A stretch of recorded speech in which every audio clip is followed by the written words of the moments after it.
Council. Someone this afternoon burglarized, then set fire to the home of a well-known Trumbull County businessman and Newton Falls City Councilman. John Barrick's okay. His house can be repaired, but the question that still needs to be answered is who did it. Burglary and arson in Newton Falls is our top story at 11.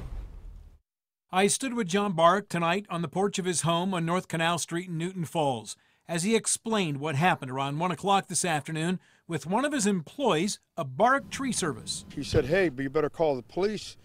The house has been broken into." I looked to the side and he said, "John, the house is on fire." Someone had broken into John Barrick's house and stolen his jewelry, along with a bag of coins worth maybe $200. How did they set the fire? I mean, They turned the gas stove on and put the jewelry box, it was a wood jewelry box, onto the stove and just let it cook and walked out of the house. A section of cabinets in the kitchen burned, and as we were there, National Fire and Water Repair arrived to start making the house livable again.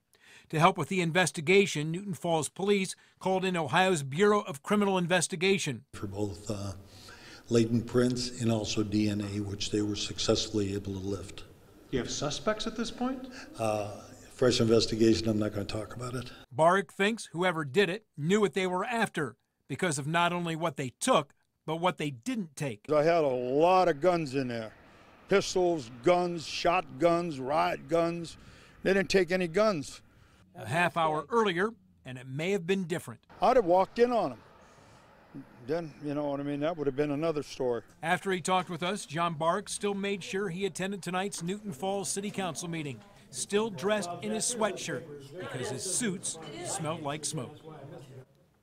Barrick does not think the burglary or the fire had anything to do with decisions he has made on City Council, and he too would not speculate on who may have done it.